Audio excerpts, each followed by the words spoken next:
Good evening, everyone. Thank you for joining us. I'm Olivia Lemon. An Uxbridge man is arrested as part of an investigation into a house fire. According to the Worcester County District Attorney's Office, 20-year-old Adam Lewis is facing gun and drug charges. He lived at this home on Douglas Street where Uxbridge firefighters responded to a call on Friday. The DA's office says police later searched the home after fire investigators contacted Uxbridge police. They seized a handgun, 70 rounds of ammunition, as well as cocaine, marijuana, and $60,000 in cash. Lewis is scheduled to be arraigned on Tuesday. Addressing the topic of homelessness in Worcester, more than 100 people gathered at City Hall Monday night for a conversation about Worcester's homeless community. Worcester's Commissioner of Health and Human Services, Dr. Maddie Castile, led the discussion. Members of the faith-based community, Quality of Life Task Force, and volunteers were at tonight's event. A documentary film, Welcome to Hotel Grace, highlighted the work done in winter months to help the homeless. It is a very easy solution to homelessness. Give them a room in your home. All of us in this community, that's what, it was that personal level of not just the guests, but the volunteers, the different communities and all. It was a time of grace. The documentary was followed by a panel discussion and a question and answer for people looking to help and understand the problem. A youth and drugs conference taking place in Worcester today. The event was part of a collaboration between the Worcester Public Schools and Rockdale Recovery High School. The conference at North High School hosted school counselors, educators, and law enforcement personnel to discuss issues of substance abuse and how to treat them. A Spring Hill recovery psychiatrist spoke about the clinical perspective on the opioid crisis and understanding the stages of recovery for people dealing with substance abuse. Suboxone too quickly, and by too quickly I mean either earlier than a year. So rule of thumb is at least a year, and then in a year's time you can sit and talk with your patient and reevaluate. How are you doing? How are you doing in your recovery? Are you back at work, back at school? How are your relationships? And Worcester Public Schools sponsored today's conference. A shooting on Country Club Boulevard in Worcester Sunday left a woman with a gunshot wound to her leg. Neighbors say they heard several rounds fired. Our Rosalind Flaherty has the details. Maritza Roman says she was taking care of her 3-month-old grandson Sunday afternoon when she heard gunshots outside her home. Take me a couple of seconds. I was like shot and I don't know what to do. Going to the window, I wasn't even scared. It was too close. She soon learned her grandson's mother was shot in the leg. She was screaming. I got hit. They were in the parking lot.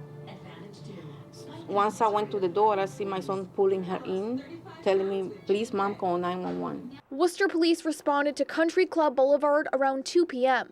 Officers found a 20-year-old female with a single gunshot wound to her leg. She was with 2 of her friends outside the building, and she said the male approached her and began firing at them. Police say the woman described the suspect as a black male with dreadlocks. Roman says her grandson's mother was visiting and said she did not know the suspect. Too close to home. I'm very wary, and hopefully it's nothing more. It was in the wrong place and the wrong time. Nothing worse happened. Police say the woman is expected to be okay, and Roman says she is currently recovering in the hospital. It could be worse. I'm very glad that she's doing good, and it was in the leg. And now that I'm happy because it's nothing I wanted nobody to go through. Rosalind Flaherty, Worcester News Tonight. The Milford man charged in a double stabbing, killing one person, is now claiming self-defense. 19-year-old Jeremy Robin is accused of stabbing Timothy Comerford and Richard Garcia in the middle of a fight on Green Street Sunday. Comerford died. Garcia is in critical condition. According to court documents, the two have history. Comerford accused Robin of robbing him a year ago. The suspect's mother and girlfriend say the two men showed up unannounced and not only attacked Robin, but also them. His attorney says Robin wants to clear his name. Robin is currently being held on $100,000 bail. Today is the last day of the grace period for drivers to get transponders in Massachusetts. According to Massachusetts Department of Transportation, more than 16,000 drivers use the grace period benefits. The grace period allows drivers to pay by plate at the lower Easy Pass rates. After today, the grace period discount will only be available to new customers to the Easy Drive Mass program. Tick season is among us, and the number of ticks are shocking to experts after last year's dry spring. Even more surprising is a deadly tick-transmitted disease with recent cases in Massachusetts. Our Brittany Schaefer explains.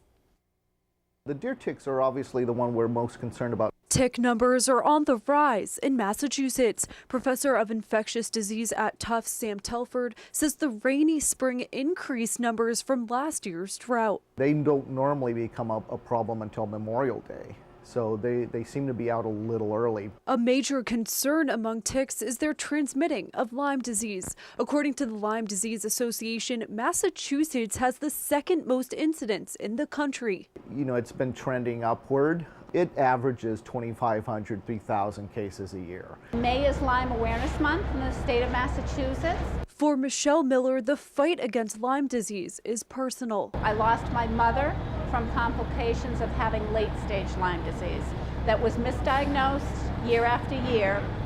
And unfortunately, by the time we got the proper testing done and treatment, it was too late.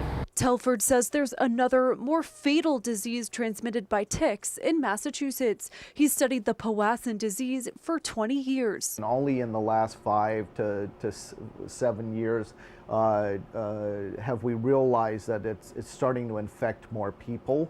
And that's largely a function of there being more and more ticks. We just attended the tick testing lab, and that day they tested a tick with the Powassan virus.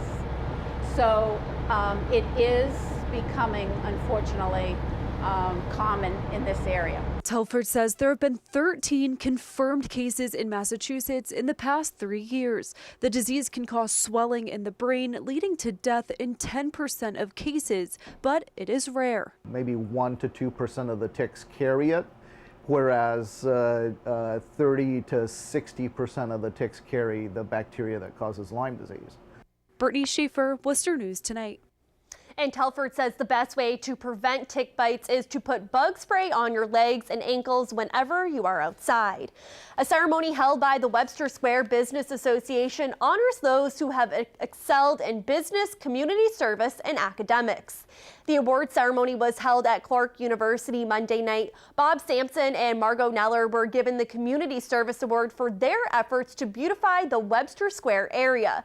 Lisa Cardigan was awarded Educator of the Year for her work at Columbus Park Preparatory Academy, and JetBlue Airways was awarded Business of the Year. Also, 6 Worcester Public School students were awarded scholarships totaling $5,600. It's just a great way for the community to get together, honor those that have given back to the neighborhood, and also give a little hope and help to the high school seniors moving forward to hopefully make it a little bit easier for them going into their college, whether it be helping them prepare to buy that laptop or the books or even travel expenses to get to the new school, wherever it is that they may be going. Well, I'm very pleased. I appreciate it a great deal. I try to do what I can to help with the Webster Square beautification, and I think it's coming along well, and it's been an enjoyable time for me to be able to participate. Well, it's very humbling. I said, as teachers, we really do this work for the students. Our profession is very humbling, and I'm just ecstatic to be here and honored. It was kind of a group collaboration on what we do every day. So I feel like we are at Columbus Park getting this award together tonight. We're very happy to receive the award today. We've had a great partnership with Massport and the airport, and very excited for the community here in Worcester with the service that JetBlue can provide. And the Webster Square Business Association is a nonprofit organization geared towards creating a favorable business environment through promotion, networking, and business.